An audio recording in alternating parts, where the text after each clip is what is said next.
of commitment, very, very easy. And in fact, we'll wind up enhancing the entire group and elevating them to that type of level. But if you don't have that commitment, man, I'll absolutely be very, very tough to get along with. No question about it. Mark in the front. Mark Spears, Yahoo Sports. What exactly, if anything, can you do now, and are you still hopeful to play this season?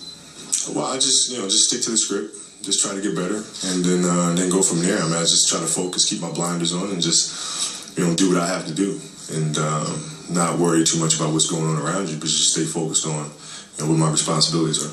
Are you still hopeful?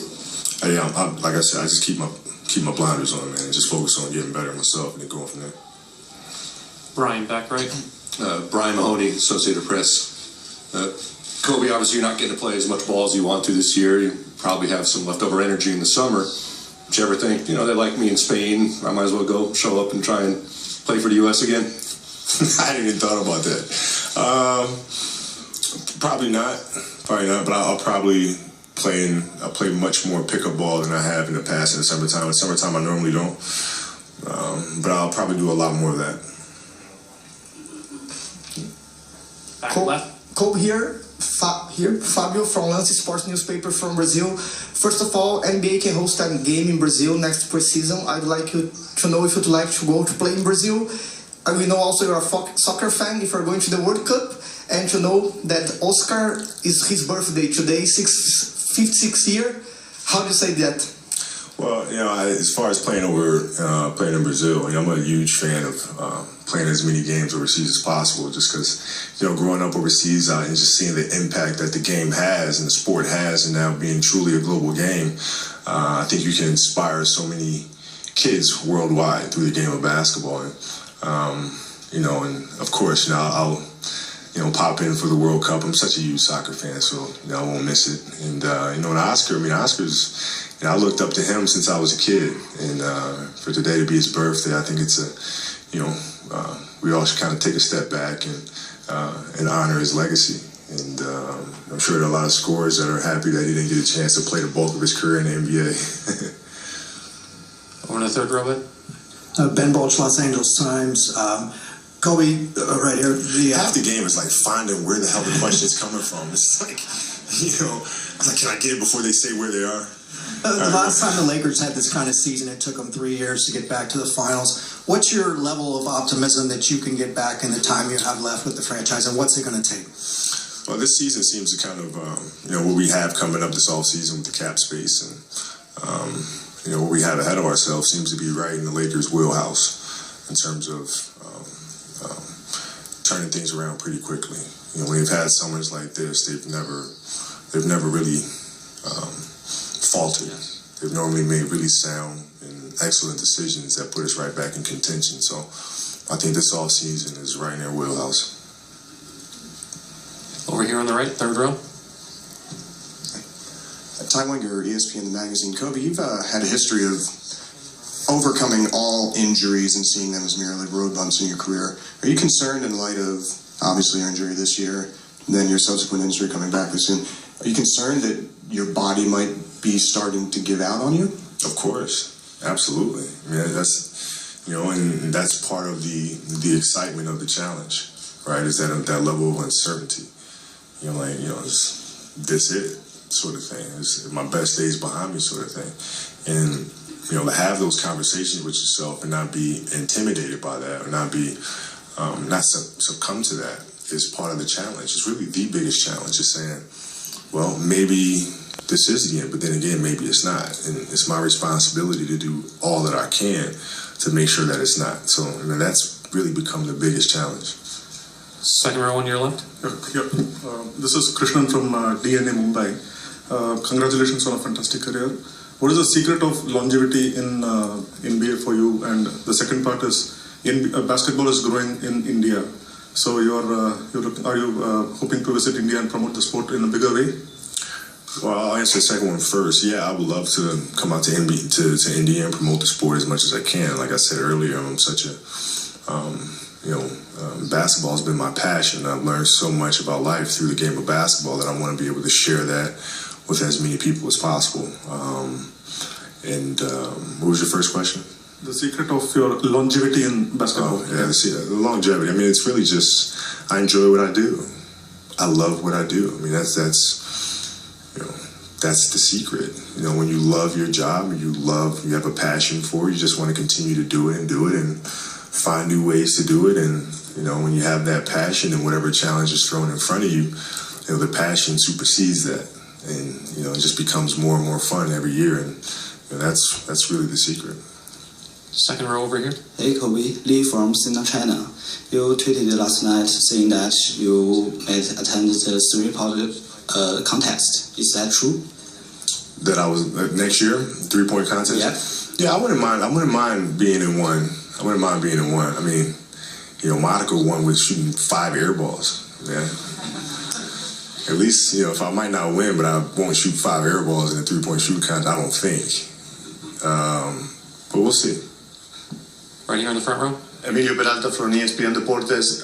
Kobe, who you're rooting for in the World Cup? And if you can answer that question in Spanish, ¿cuál es el equipo favorito en el Mundial? Right. Claro que mi equipo favorito es USA.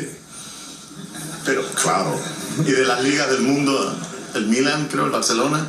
Bueno, el campeonato AC Milan siempre es mi equipo favorito. Cuando fui un niño pequeño, AC Milan era siempre mi equipo favorito.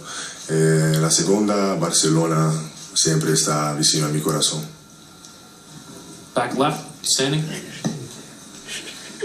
Not that I'm suggesting anything, but do you have a retirement plan in, say, 2, 3, 5 years? Do you know if you're going to announce the final season or something like that? And secondly, with so many injuries we've seen in the league in the past couple of years, do you think the new commissioner should think about perhaps loosening the grip a little bit and allowing players to rest more? Yeah, I mean, it has been, a slew of injuries here in the last couple of years. I don't know. I think we'll have to kind of look as a whole, as a league, and maybe reevaluate things that we can do, whether it's rest periods in between or maybe it's just different forms of recovery, whatever the case may be. I think there's something to that that needs to be figured out. As far as my retirement plan, I don't know. I mean, I'm not. My personality is, I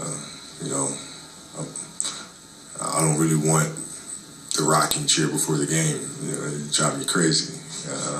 But I'll probably just pop up and just vanish. Sitting on the left side. Kenny Johnson, Dallas Weekly. Kobe, for someone that's followed your career from day one like I have, what can we expect from you when you come back next year? At what level can we play? Will you be able to drop 40 just like that? And also, can you tell us about the state of Laker Nation and the panic and stuff to calm them down for next year? What's your take on that? How confidence do you have on the front office to get the job done as usual? Well, I have all the confidence in the world that they can get the job done. I'm not concerned about it at all. I mean, they have the flexibility to be able to do it, and they have the room to be able to do it, and I'm sure they'll make the right decisions from top to bottom. As far as myself, I don't know, right? I mean, that's the challenge of it, I don't know. I think I can, but everything I read from players is that, they all think they can go out there and score 40 or 50, but it's not the mind that wears down, it's the body, right? So my job is to try to keep my body as fresh as possible, keep it as strong as possible, so it can, be right there with my mind in terms of how I can execute things. So that's part of the challenge, so we'll see. Sitting in the back left. Kobe, Rod Walker with the New Orleans Advocate. We heard LeBron James Mount Rushmore last week. Give us your Mount Rushmore.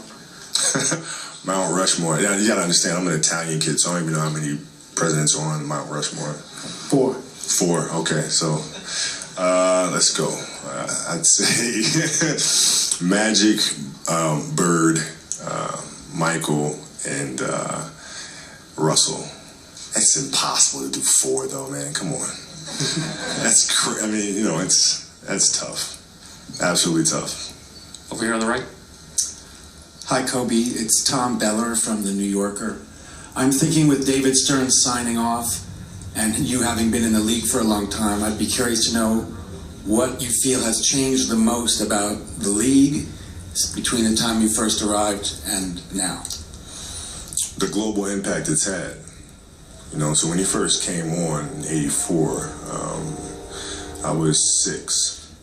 right, in Italy. And I could see the development, the growth of the game because it reached me in Italy. Games all of a sudden start becoming televised, and you start having product that was accessible to you. You start having videos that were accessible to you. So you kind of start seeing the global growth of the game. And then to come to the league in '96 and then really watch it explode. Product of the '92 Olympics. You have Yao Ming coming in. Obviously, there was Vlade Divac before him. Dirk Nowitzki and all these other great players that came in, Powell and Ginobili, and just the global impact that he's had from his leadership, I think, is his lasting legacy. All right, so Kobe Bryant live at the NBA All-Star Game tonight in New Orleans. I thought it was a very relaxed Kobe. We don't generally see him being as effusive as he was in that interview. He ruled out playing in the FIBA games this summer for Team USA. Also talked about his Mount Rushmore and said that it's Michael Jordan, Magic Johnson, Larry Bird, and Bill Russell, and then said it's hard to boil it down to four, but those were the four that came to his. So less hubris than LeBron James, who's going to put himself on the Mount Rushmore. I found it interesting that he didn't know how many presidents were on Mount Rushmore. Washington, Jefferson, Lincoln, Teddy Roosevelt, for the kids out there that don't know. Steve educating America. Very nicely done. We tried to do here on SportsCenter. We'll take